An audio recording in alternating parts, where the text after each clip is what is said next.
Hello everyone, this is Gaurav here and welcome back to the channel. उम्मीद है आप लोग का इंग्लिश कोर का पेपर बहुत ही अच्छा गया होगा। और आज हम लोग एक नया वीडियो के साथ आ गए हैं जिसमें कि मैं बताऊंगा आप लोगों को कि सब्जेक्टिव मॉडल पेपर का आंसर क्या होगा इकोनॉमिक्स का। ऑब्जेक्टिव का मैंने वीडियो अपलोड कर दिया है 2 दिन पहले। जिसने भी वीडियो नहीं देखा है, इस वीडियो का डिस्क्रिप्शन में आपको उस वीडियो का लिंक मिल जाएगा ऑब्जेक्टिव का, तो जाइए और देखिए। तो इंग्लिश का क्वेश्चन पेपर बहुत ही इजी आया था बच्चे। जिस तरह का बच्चे में टेंशन का माहौल था, ऑफलाइन बैचेस में बच्चे बोल रहे थे सर बहुत ही टेंशन है सर, पता नहीं क्वेश्चंस कैसा आएगा। कल मैंने एक शॉर्ट्स भी अपलोड किया था इस रिगार्डिंग कि इंग्लिश का एग्जाम बहुत ही इजी जाएगा। जिस दिन आर्ट्स का पेपर आया उस दिन मैंने ये शॉर्ट्स अपलोड किया कि आर्ट्स का क्वेश्चन पेपर इंग्लिश का इजी आया है, तुम लोग का भी इजी आएगा, कॉमर्स और साइंस स्ट्रीम के बच्चों का। तो एग्जाम ओवरऑल बोले तो अच्छा गया है। ऑब्जेक्टिव बहुत इजी था। अगर आंसर की जानना है तो उसका भी वीडियो का लिंक आपको डिस्क्रिप्शन बॉक्स में मिल जाएगा। मैंने आंसर की उस क्वेश्चंस का बता दिया है इंग्लिश कोर का क्वेश्चन पेपर को। तो चलिए इस वीडियो को स्टार्ट करते हैं, लेट्स गेट स्टार्टेड।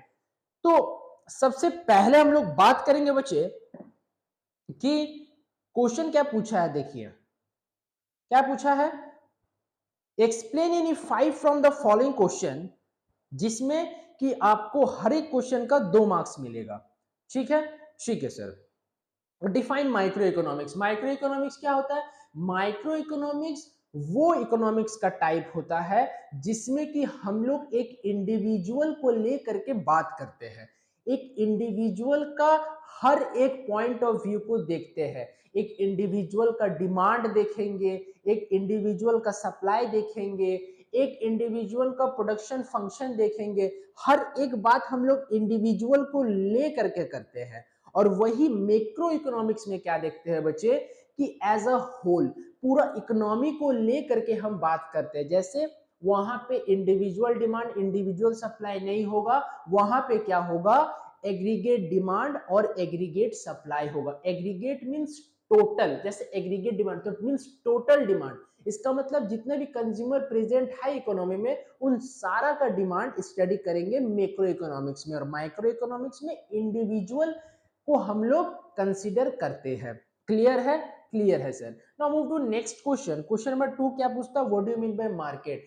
बच्चे इसमें गलती करते हैं। एक बात जान लो, मार्केट कोई जगह नहीं है। सबको आंसर में लिखता है sir market is a place. नहीं बच्चे, ना ना छुटकू भाई, मार्केट प्लेस नहीं है बच्चे। मार्केट एक सिचुएशन है, मार्केट एक अवस्था है जहां पे खरीदने वाला और बेचने वाला आमने सामने आता है और अपना गुड्स को एक्सचेंज करता, आदान प्रदान करता है।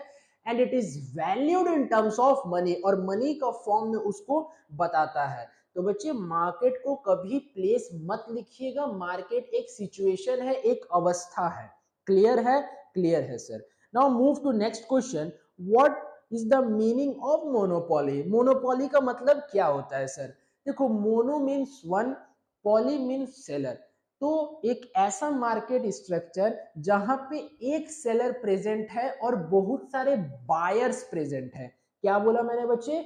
एक सेलर प्रेजेंट है और बहुत सारे बायर प्रेजेंट है। उस मार्केट को हम लोग कहते हैं मोनोपोली मार्केट। और इस मार्केट में जो भी सामान वो सेलर बेच रहा होगा वो वो प्रोडक्ट कहीं भी आपको दिखाई नहीं देगा। वो एक सिंगल प्रोडक्ट होगा। इसीलिए कहता है ना कि he enjoys the monopoly right over the selling of the good, because he is the sole owner of that goods या sole seller of that goods. Sole seller, sole मतलब होता है अकेला, ऐसे बोलता है ना सोलो डांस कंपटीशन। तो एक अकेला डांस कंपटीशन होगा, मींस उसमें आपको अकेला परफॉर्म करना है, उसमें कोई कार्टेल नहीं होगा, कोई ग्रुप नहीं होगा बच्चे। ठीक है, तो आप लोग मोनोपोली क्या होता है, मोनोपोलिस्टिक क्या होता है, ओलिगोपोली क्या होता है, परफेक्ट कंपटीशन मार्केट क्या होता है, ये चारों मार्केट आप लोग देख के जाना। पीसी मार्केट क्या होता है, large number of buyers and sellers होगा और प्रोडक्ट होमोजीनियस होगा, सेम होगा। ठीक है, मोनोपोली बता दिया। मोनोपोलिस्टिक में क्या होता है, ज्यादा बायर्स एंड सेलर्स होगा लेकिन प्रोडक्ट अलग अलग होगा, और ओलिगोपोली में कुछ सेलर होगा, कुछ सेलर होगा, a few big sellers in the market. ठीक है, ठीक है सर। अब आ जाओ, what is the relationship between price and marginal cost in monopoly. ये मैं वीडियो में बताऊंगा जब मैं समझाऊंगा आपको, एक डायग्राम या फिर कुछ क्वेश्चंस बताने वाला हूं मैं, ठीक है, तो उसमें मैं बताऊंगा इसको। फिफ्थ नंबर क्वेश्चन कहता है, what do you understand by economic agents. Economic agents कौन है? देखो, इकोनॉमिक एजेंट्स या तो कोई व्यक्ति होता है या तो कोई लीगल एंटाइटी होता है जो कि एक्टिव रोल प्ले करता है इकोनॉमिक प्रोसेस में। एक्टिव रोल प्ले करता है इकोनॉमिक्स प्रोसेस में वो इंसान या वो लीगल एंटाइटी जो लीगल है, मींस वो ऑथराइज्ड बाय लॉ है, लॉ के कानून के तहत वो रजिस्टर्ड है। वो जैसे कि हाउस होल्ड या इंडिविजुअल्स हो गया, फॉर्म्स हो गया, गवर्नमेंट्स हो गया, सेंट्रल बैंक हो गया। ठीक है, देखिए यहाँ पे आगे पूछा भी है, गिव एग्जांपल, उदाहरण दीजिए। तो उदाहरण में आप लोग ये सब लिख सकते हैं, house hold, individuals, forms, government, central bank. Clear है सर? क्लियर है। अब क्या है, what do mean by government budget. देखिए बच्चे, मैं इसका एक पार्ट अपलोड किया हूं इसी चैनल में, गवर्नमेंट बजट का। ठीक है, तो आप लोग उसको मेरे चैनल में जाकर के देख सकते हो, वॉच कर सकते हो। कुछ कारण से मैं सक्षम नहीं हो पाया गवर्नमेंट बजट का और भी पार्ट डालने के लिए, तो मैं इसके लिए क्षमा चाहता हूं बच्चे आप लोगों को, कि आप लोगों को थोड़ा बहुत इसमें एडजस्टमेंट करना पड़ेगा गवर्नमेंट बजट वाला चैप्टर में। आप बोलिएगा तो मैं आपको एक वीडियो में थोड़ा बहुत उसका और भी कुछ बता दूंगा, बट इसमें डिटेल्ड वीडियो बनाना अब जरा सा मुश्किल हो जाता है क्योंकि अब एग्जाम एकदम नजदीक है। तो बच्चे प्लीज मैनेज करना चीजों को। ठीक है, ठीक है। सेवन नंबर क्वेश्चन क्या आता है, what is mean by import substitution. देखो बच्चे, दो चीज होता है, एक इंपोर्ट सब्सटीट्यूशन, एक एक्सपोर्ट प्रमोशन। सर होता क्या है ये चीज, इंपोर्ट सब्सटीट्यूशन और एक्सपोर्ट प्रमोशन क्या होता है सर? एक्सपोर्ट प्रमोशन होता है जो भी सामान इस कंट्री में प्रोड्यूस हो रहा है उसको ज्यादा से ज्यादा हम बाहर कंट्री में एक्सपोर्ट करेंगे, ज्यादा से ज्यादा बाहर कंट्री में बेचेंगे। और इंपोर्ट सब्सटीट्यूशन का मतलब क्या होता है, जैसे कि हम लोग मान लो कि इंडिया में कोई सामान प्रोड्यूस नहीं होता तो उसको बाहर देश से हम लोग मंगवाते हैं और फिर इंडिया में उसको सेल करते हैं, उसको बेचते हैं।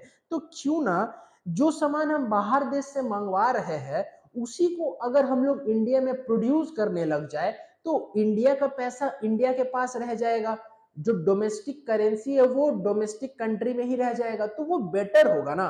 तो उसको कहते हैं इंपोर्ट सब्सटीट्यूशन, मतलब हम इंपोर्ट नहीं करके हम वही सेम सामान को अपने ही कंट्री में प्रोड्यूस करेंगे। तो जो इंसान है, जो हम लोग का जनता है, जो पब्लिक है, उसको सेम टाइप का सामान कम दाम में मिलेगा। नहीं तो अगर इंपोर्ट करेंगे तो टैक्स कोटा लग करके उसका जो प्राइस है वो इंक्रीज हो जाता है। समझ गए? इंपोर्ट सब्सटीट्यूशन मतलब इंपोर्ट नहीं करके सेम सामान अपने कंट्री में बनाना, उसको कहते हैं इंपोर्ट सब्सटीट्यूशन। ठीक है, ठीक है सर। अब आते हैं सेक्शन बी में, क्या? Answer any 5 question from the following. इसमें भी 5 क्वेश्चन आंसर करना है, जिसमें एक क्वेश्चन में मिलेगा आपको 3 नंबर। क्या कहता है, explain the factors affecting demand. कौन कौन सा फैक्टर है जो डिमांड को प्रभावित करता है, जो मांग को प्रभावित करता है? कौन? देखो, प्राइस ऑफ सेम कमोडिटी, उसी कमोडिटी का price, price of related good. Related good में दो गुड्स आता है, एक सब्सटीट्यूट गुड्स, एक कॉम्प्लीमेंट्री गुड्स, प्रतिस्थापन वस्तुएं और मानक वस्तुएं। उसके बाद आता है इनकम ऑफ द कंज्यूमर, उपभोक्ता का आय। उसके बाद आता है test and preference of the consumer. फिर आता है future expectation of the consumer. जैसे फ्यूचर एक्सपेक्टेशन, अगर मान लो कि तुमको पता चल गया कि इस सामान का दाम फ्यूचर में बढ़ जाएगा, तो अभी उसका डिमांड बढ़ जाएगा कि अरे चलो जल्दी जल्दी ले लेते हैं ये सामान, स्टॉक कर लो घर में, क्या है कि परसों से इसका दाम बढ़ने वाला है। तो ये तुमको पता चल गया तो अभी डिमांड बढ़ जाएगा। ठीक है, अच्छा, अगर तुमको पता चल गया कि 2 दिन बाद या परसों या और कोई डेट को इसका दाम घटेगा, तुमको पता चल गया कि घटेगा, तो तुम क्या करोगे, अभी जो तुम्हारा डिमांड है उसको तुम घटा दोगे। तो ये हो गया फ्यूचर एक्सपेक्टेशन। ठीक है, ठीक है sir. Differentiate between short run production function and long run production function. ये तो बहुत ही इजी है, शॉर्ट रन प्रोडक्शन फंक्शन और लॉन्ग रन प्रोडक्शन फंक्शन को एक्सप्लेन कर दो। प्रोडक्शन फंक्शन क्या होता है, इनपुट्स और आउटपुट, देखो इनपुट और आउटपुट का जो रिलेशनशिप होता है उसको कहते हैं हम लोग प्रोडक्शन फंक्शन। सर कैसा रिलेशनशिप? फंक्शनल रिलेशनशिप, वो फंक्शन करेगा। जैसे output is the function of input. जैसे कि एक कैलकुलेटर है, for example you have one calculator and you entered 5 + 2, what will be the output? 5 + 2, what will be the output? Its output is 7। आपको पता है कि 5 + 2 करेंगे तो 7 आउटपुट मिलेगा, तो 5 + 2 क्या हो गया? इनपुट, और उसका जो रिजल्ट है, रिजल्ट क्या मिला? 7, तो 7 हो गया हमारा आउटपुट। तो वही है प्रोडक्शन फंक्शन। तो शॉर्ट रन में क्या होता है, लॉन्ग रन में क्या होता है। ठीक, explain the powers of market. देखो मार्केट डिफरेंट टाइप्स का होता है, जैसे perfect competition market, monopoly market, oligopoly market, monopolistic competition market. तो हर एक मार्केट का अपना अपना पावर्स होता है, तो उसको डिटेल में आप लोगों को बच्चे पढ़ना पड़ेगा कि पावर्स क्या क्या होता है। ठीक है, ठीक है। Explain product method of calculating national income. Measurement of national income वाला चैप्टर में मेरा एक प्लेलिस्ट बना हुआ है, मेरे चैनल में जा करके प्लेलिस्ट सेक्शन में जाना, उसमें 2 प्लेलिस्ट बना हुआ है, एक बैंकिंग का, एक मेजरमेंट ऑफ नेशनल इनकम का। तो देखना जो पहला मेथड है प्रोडक्ट मेथड, वो मैं बहुत अच्छी तरह से एक्सप्लेन किया हूं, तो उसमें उसी वही आंसर इसमें लिखना है बच्चे 11 नंबर में। ठीक है, ठीक है सर। अब क्वेश्चन नंबर 12 क्या कहता है? Mention any 3 main functions of the money. Main functions of the money क्या क्या होता है?